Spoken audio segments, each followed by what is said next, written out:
우리 안에 생명이 있습니다. 믿으십니까? 그런데 우리는 살려고 너무나도 아등바등합니다.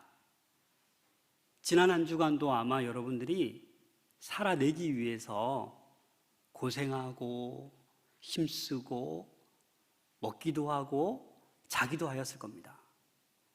그게 정상이죠. 하지만 우리는 이제 죽으려고도 해야 됩니다. 오늘 본문의 핵심은 죽어야 산다는 것입니다. 그래서 우리 안에 생명이 있는데 이 생명을 두 가지로 볼 수 있습니다. 오늘 본문을 우리 살펴보면서 우리 안에 어떤 생명이 있는지 깨달을 수 있는 은혜의 시간 될 수 있기를 소망합니다. 우리의 본성은 잘 죽지 않습니다. 계속해서 우리가 이 본성에 의해서 자꾸 다른 길로 가려고 합니다. 사실 오늘 이 본문 말씀 앞부분에 보면 이 예루살렘에 입성하기 전에 예수님께서 어떤 일을 행하셨냐면 죽은 나사로를 어떻게 하셨죠? 살리셨습니다. 여러분, 죽은 자를 살린다라는 거 보통 일이 아니죠. 그래서 예수님께서 죽은 나사로를 살리셨을 때 어떠한 반응이 있었냐면 오늘 요한복음 12장 11절에 보면 나사로 때문에 많은 유대인이 가서 예수를 믿음이로라. 죽은 나사로가 살아나니까 많은 유대인들이 어떻게 해요? 와, 놀랍다. 예수를 믿게 된 거예요. 여러분, 사실 우리 인생은 영원하지 않습니다. 저와 여러분들은 단 한 번의 인생을 살아가고 있습니다. 화무십일홍이라는 말 들어보셨습니까? 아무리 꽃이 아름다워도 10일을 넘기지 못한다라는 의미입니다. 우리가 아무리 흥해도 그 흥하는 것이 오래가지 못하고 곧 쇠하게 된다라는 거예요. 아무리 높은 권세를 가지고 있어도 그 권세는 영원하지 않은 것입니다. 사랑하는 여러분, 오늘 예수님께서는 미랄과 같다. 사실 예수님 그 자신을 이 미랄의 비유를 통해서 내가 앞으로 이런 길을 갈 거다라고 예시해 주고 있습니다. 이제 예수님께서는 나사로만 살린 것이 아니라 이제 온 세상 모든 사람을 어떻게 하기 위해서? 살리기 위해서, 그 궁극적인 목적을 달성하기 위해서 예루살렘에 입성하시고 또 오늘 이 말씀을 전하고 있는 것입니다. 오늘 말씀 21절을 보시면 그들이 갈릴리 벳세다 사람 빌립에게 가서 청하여 이르되 선생이여 우리가 예수를 배웁고자 하나이다 하니 헬라인 몇 사람이 찾아왔습니다. 이 헬라인은요 디아스포라가 아닙니다. 순수한 헬라인이에요. 그럼 이 몇몇 헬라인들이 왜 찾아왔을까요? 이 유월절을 맞이하여서 아마 유월절에 또 예배하기 위해서 왔을 수도 있고 그 예수님의 소문을 듣고 어떻게 해야 구원을 얻을 수 있을까? 어떤 궁금증 때문에 예수님을 찾아왔을 수도 있습니다. 그런데 왜 빌립을 만났을까요? 다른 제자도 많은데 이 빌립은 어디 출신입니까? 빌립은 갈릴리 벳세다 사람이에요. 그리고 이 빌립이라는 이름이 이 헬라식 이름입니다. 그래서 아마도 이 헬라식 이름을 가지고 있는 빌립에게 의사소통이 좀 잘 되겠지 하는 마음으로 빌립에게 찾아온 거예요. 그런데 이 빌립도 바로 주님께 전하지 않습니다. 또 누구에게 얘기하죠? 안드레에게 얘기합니다. 사실 예수님의 제자 가운데도 수제자 그룹, 위 그룹이 있고 그 다음 그룹 이렇게 보면 성경을 잘 보면 좀 그룹이 있어요. 그래서 아마 이 빌립도 그 위에 안드레에게 여쭙고 이제 안드레와 빌립이 함께 예수님께 말씀을 전하고 있습니다. 우리 23절 말씀 같이 읽겠습니다. 시작. 예수께서 대답하여 이르시되 인자가 영광을 얻을 때가 왔도다. 여러분, 이 말씀은 요한복음에서 지금 처음 언급되는 거예요. 다시 말해서 이전에는 어떻게 예수님이 말씀하셨냐면 때가 아직 이르지 않았다. 요한복음 2장 4절에도 보면, 7장 30절에도 보면, 8장 20절에도 보면 아직 때가 이르지 않았다라고 말씀하고 있습니다. 요한복음 8장 20절만 볼까요? 이 말씀은 성전에서 가르치실 때에 헌금함 앞에서 하셨으나 잡는 사람이 없으니 이는 그의 때가 아직 이르지 아니하였음이라. 예수님은 지금 때가 이르지 않았기 때문에 라고 계속해서 말씀하셨는데, 이제 예루살렘에 입성해서는 뭐라고 얘기하는 거예요? 헬라인 몇 사람이 찾아왔을 때 이제 때가 왔다라는 거예요. 근데 그 때가 무슨 때라고요? 인자가 영광을 얻을 때가 왔다. 여러분, 우리가 다 알다시피 정말 예수님께서 영광을 얻을 때가 온 겁니까? 십자가를 지실 때가 왔다라는 거예요. 내가 이제 그 골고다 언덕에 가서 십자가를 질 그때가 다 왔다라는 것을 말씀하고 있는 것입니다. 예수님께서 이 땅에 낮고 낮은 곳에 오신 그 궁극적인 목적을 이제 달성할 때가 왔다라는 것을 영광을 얻을 때가 왔다라고 표현하고 있는 것입니다. 이 말은 하나님의 뜻을 이제 이룰 때가 되었다. 이제 많은 사람들을 살리기 위해서 십자가의 길을 가실 때가 이르렀다라는 그 말씀의 표현입니다. 그리고 예수님은 그 십자가 죽음의 길을 오늘 이 본문 말씀 미랄 하나를 통해서 그 죽음이 어떠한 죽음인지 우리에게 알려주고 있습니다.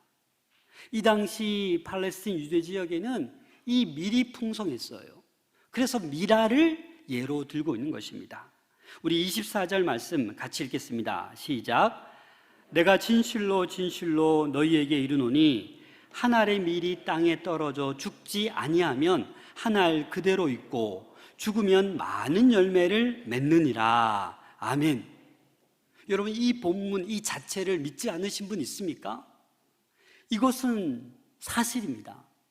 어떤 씨앗도 땅에 떨어져야 어떻게 해요? 열매를 맺게 되는 거예요. 제가 어렸을 때 이렇게 보니까 옥수수를 이렇게 묶어서 이렇게 말리거든요. 다 아시죠? 말려서 어떻게 합니까? 그 다음에 그 옥수수를 이렇게 알을 이렇게 뜯어서 땅에 이렇게 2개씩 심어요. 2-3개씩. 그럼 어떻게 됩니까? 거대한 옥수수가 쑥쑥 자랍니다. 예전에 이거 옥수수 삶아 먹지, 아버님 이거 삶아 먹으면 안 돼요 했더니 이거는 씨알 거다, 내버려 둬라. 그런데 말라서 이거 죽은 것 같은데 땅에 떨어지니까 어떻게 해요? 생명이 솟아나는 거예요. 고고학자들이 그 이집트 피라미드 안에서 어떤 항아리를 발견했습니다. 근데 이 항아리가 3,000년이 지난 거예요.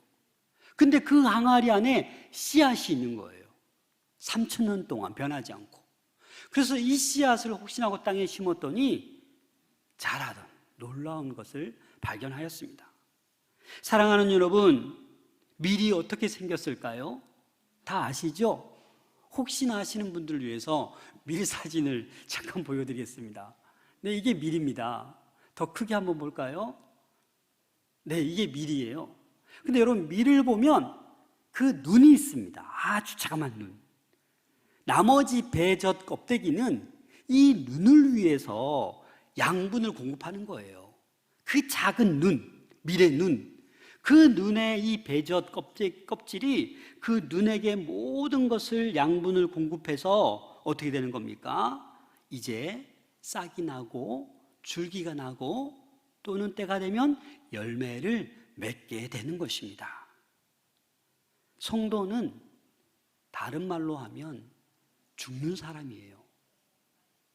하나님의 백성은 죽는 사람입니다.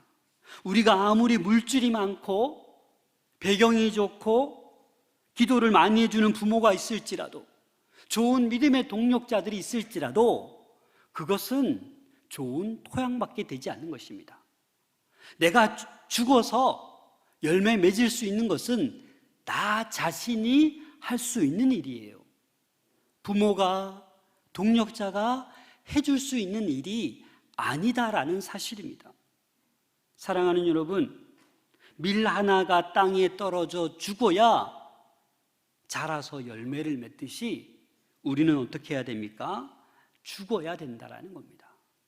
그런데 신앙생활하면서도 우리는 죽으려고 하지 않습니다. 사실 무엇보다도 죽어야 될 부분들이 있습니다. 우리 갈라디아서 5장 24절입니다. 같이 읽겠습니다. 시작. 그리스도 예수의 사람들은 육체와 함께 그 정욕과 탐심을 십자가에 못 박았느니라. 아멘. 여러분, 저와 여러분들은 예수님의 사람입니다. 하나님의 백성입니다. 하나님의 택한 제자입니다. 그렇기 때문에 우리는 육체와 함께 정욕과 탐심을 어떻게 해요? 못 박은 거예요. 죽은 거예요. 그런데 우리는 이 정욕이, 이 탐욕이 삶 가운데 계속해서 불쑥불쑥 나오는 거예요. 그렇게 해서는 우리가 열매 맺을 수 없다라는 겁니다. 우리의 정욕, 우리의 탐심, 날마다 십자가에 못 박아야 되는 줄로 믿습니다. 사실 우리 하나님의 백성의 삶은 일평생 선교적 삶이 되어야 돼요. 꼭 해외로 나가서 파송된 선교사님들만 선교적 삶을 사는 게 아니에요. 우리 모두는 평생 죽을 때까지 열매 맺기 위해서 선교적 삶을 살아내야 하는 존재들입니다.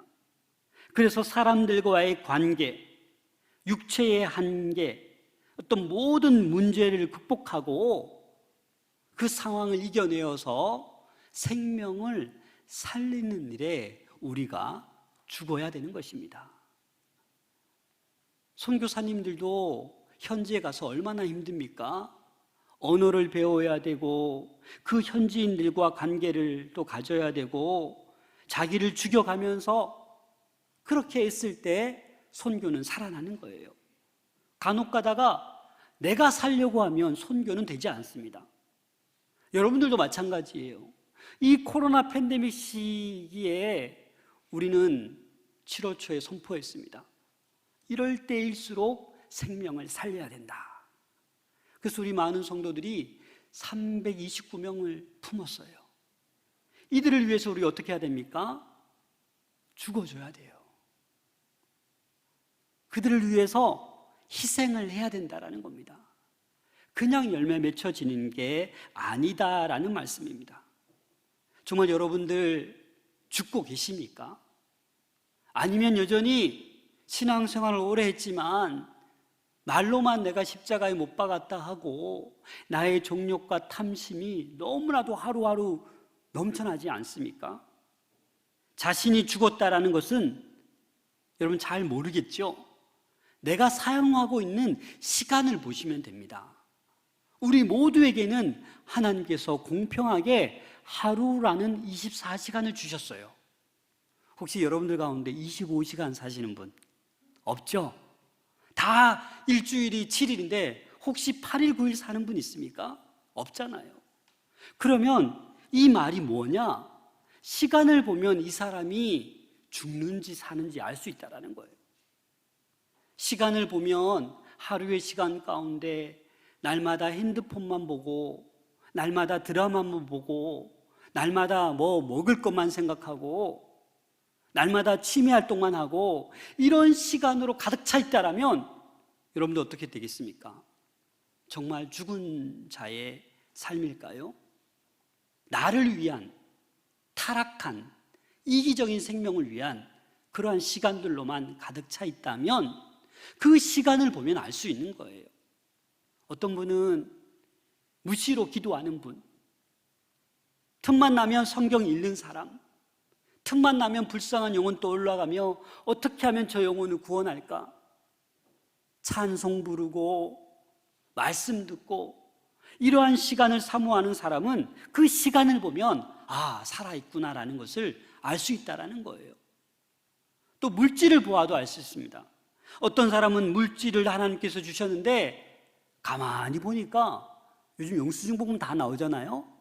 자기 취미 생활만 하고 자기 사고 싶은 것만 사고 자기만을 위해서만 물질을 많이 쓰고 어려운 사람 돕는데 하나님의 나라와 의를 위해서는 전혀 쓰지 않는, 그것만 봐도 이 사람이 어떻게 해요?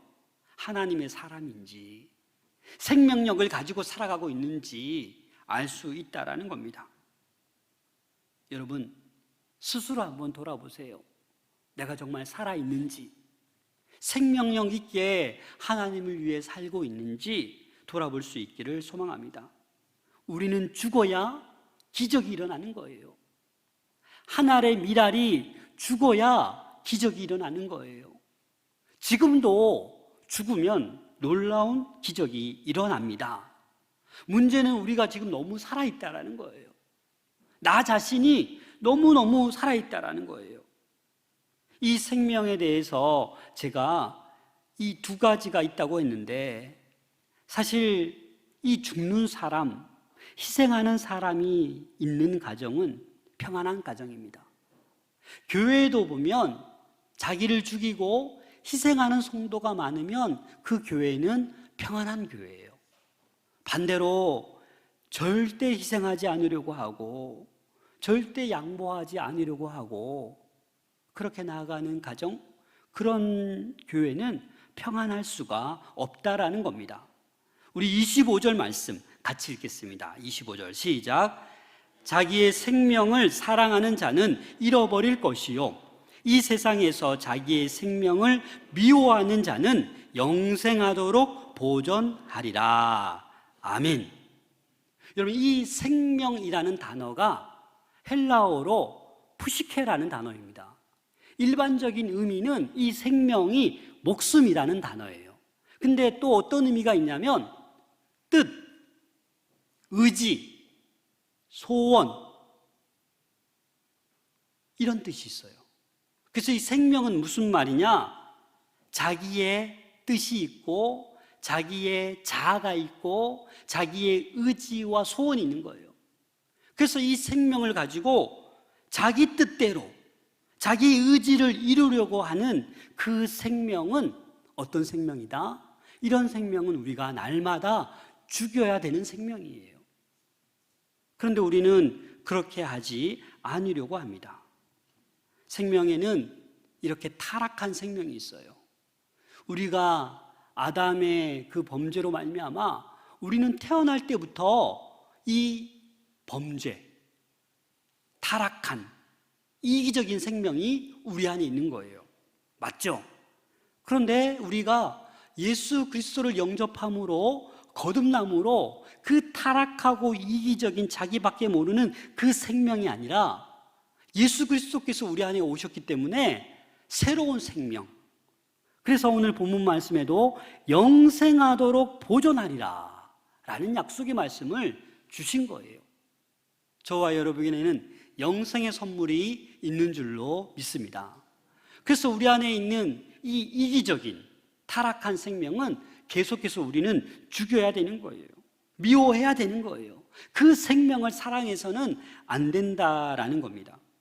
마가복음 8장 34절 35절입니다.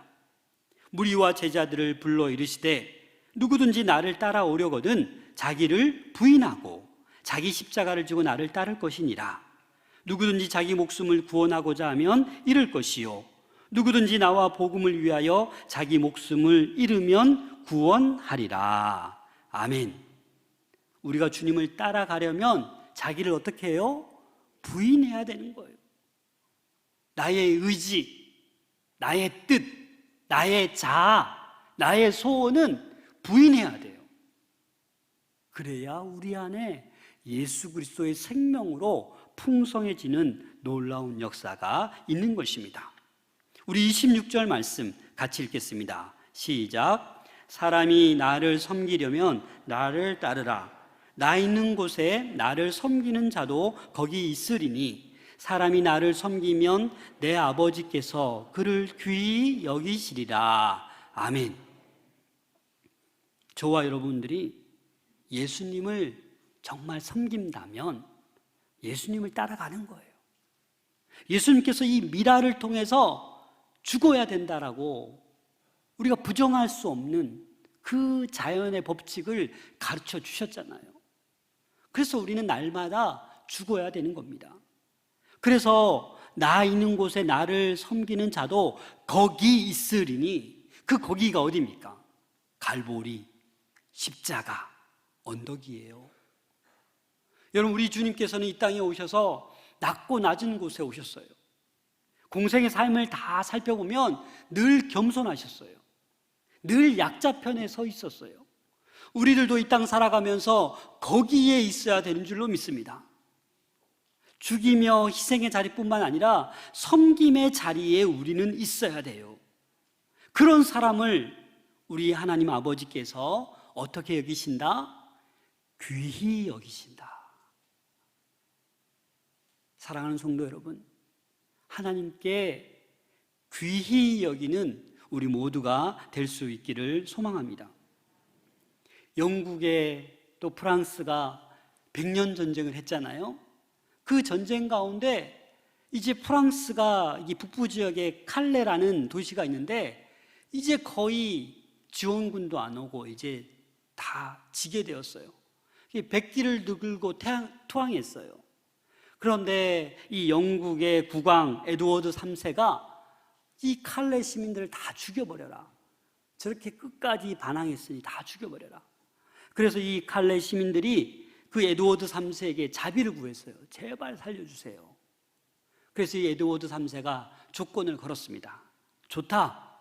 그럼 너희들 가운데 6명이 목숨을 내놓으면 모든 시민은 살려주겠다. 여러분, 어떻게 되겠습니까? 그런데 어떤 한 사람이 지도자급인데 다 걸어 나가는 거예요. 그러자 6명이 나가서 목에 밧줄을 메고 이 에드워드 3세에게 걸어 나갔어요. 마침 그때 에드워드 3세의 부인 왕비가 아기를 품고 있었는데 제발 생명 살려주자고. 어떻게 됐을까요? 이 6명의 생명이 살았어요. 자, 우리 사진을 잠깐 볼게요. 영국 국회의사당 앞에 가면 이 로댕의 작품입니다. 그 유명한 로댕의 칼레 시민이라는 작품입니다. 네. 이 희생하려고 하는 한 사람, 두 사람, 6명이 있었기에 그 칼레 시 전체가 생명을 유지할 수 있는 놀라운 일이 발생했다라는 겁니다. 여러분, 우리 기독교의 진수는 죽는 것입니다. 뭐니 해도 예수님이 우리를 위해 죽으신 것처럼 사실 우리도 죽는 것이 기독교의 진수입니다. 여러분들 죽지 않으려고 너무 애쓰지 마세요. 사실 사는 것도 중요하지만 요즘은 뭐예요? 아름답게 죽는 거 더 귀합니다. 하지만 그 죽는 순간에만 아름답게 죽는 것이 아니라 하루하루 우리는 죽어야 되는 줄로 믿습니다. 여러분, 모세를 보십시오. 출애굽기 32장 32절입니다. 그러나 이제 그들의 죄를 사하시옵소서. 그렇지 아니하시오면 원하건대 주께서 기록하신 책에서 내 이름을 지워버려 주옵소서. 여러분, 이게 가능합니까? 이스라엘 백성이 그 잠시 동안을 참지 못하고 금송아지 우상을 만들었어요. 그래서 하나님께서 벌하시려고 하니까 하나님, 그들을 사하여 달라고, 내 이름을 그 책, 생명책에서 지워버리고 그들을 살려달라고. 그럼 어떻게 기도할 수 있겠습니까? 그럼 바울은 어떻게 했습니까? 로마서 9장 3절 같이 읽겠습니다. 시작. 나의 형제 곧 고륙의 친척을 위하여 내 자신이 저주를 받아 그리스도에게서 끊어질지라도 원하는 바로라. 아멘. 이런 바울은 또 뭐라고 합니까? 내 형제, 내 고륙의 친척을 위해서 나는 저주받아도 괜찮습니다라는 거예요. 저들만 구원할 수 있다라면 나는 저주받아서 끊어져도 된다라는 거예요. 그래서 바울이 고린도전서 15장 31절에 뭐라고 고백했습니까? 나는 날마다 죽노라. 여러분, 그냥 한 말이 아니에요. 날마다 자기 욕심대로, 자기 정욕대로, 탐심대로 날마다 그렇게 살다가 마지막 죽는 순간에만 죽으면 됩니까? 사랑하는 여러분, 바울의 고백처럼 우리가 가정에서, 직장에서, 교회에서, 사회에서 날마다 죽으시기를 소망합니다. 별로 아멘을 안 하시네요. 죽으라니까 겁나십니까? 우리 안에 새 생명이 있다니까요. 예수 그리스도가 함께하기 때문에 그 죽음, 그 이기적인, 그 타락한 그 생명은 자꾸 불쑥불쑥 나오기 때문에 우리는 죽여야 돼요. 죽여야만이 우리는 빛이고 소금인 거예요. 그렇게 나를 죽여야만이 세상 사람들이 다시 한번 바라보는 거예요. 예수 믿는 사람이 더해 보이잖아요. 근데 교회 가자고 누가 교회 갑니까? 날마다 죽는 사람, 날마다 희생하는 사람, 날마다 이웃을 위해 섬기는 사람의 모습을 보고 그들이 나오지 말래도 우리를 따라 주님 품으로 나오는 줄 믿습니다. 갈라디아서 2장 20절 보면 내가 그리스도와 함께 십자가에 못 박혔나니 그런즉 이제는 내가 사는 것이 아니요 오직 내 안에 그리스도께서 사시는 것이라. 저와 여러분들 안에 그리스도께서 살고 계십니다. 초등학교에 다니는 외아들을 둔 한 아버지가 있었습니다. 회사에서 일하고 있는데 아내에게 전화가 왔어요. 여보, 학교에서 귀가하던 우리 아들이 교통사고로 그만. 깜짝 놀라서 병원으로 달려가 보았는데 아들의 시신은 싸늘해져 있고 벌써 죽은 거예요. 그래서 너무나도 통곡하며 슬퍼하다가 장례를 다 치르고 그 외아들 방에 들어가서 책상을 정리하는데 일기장을 발견했습니다. 그 일기장에 다음과 같은 글이 있었어요. 하나님, 저희 아빠가 예수님을 믿게 해주세요. 아빠가 지옥에 가는 것 싫어요. 아빠가 예수님을 믿을 수만 있다면 저의 생명을 드려도 좋아요. 이 어린 학생의 마음이에요. 그런데 이 아버지가 아들의 이 일기를 읽는 순간 통곡하면서 이 아들이 다니는 교회로 달려가서 등록하고 신앙생활을 시작하였습니다. 이 아버지가 누구냐? 스티브 더글라스예요.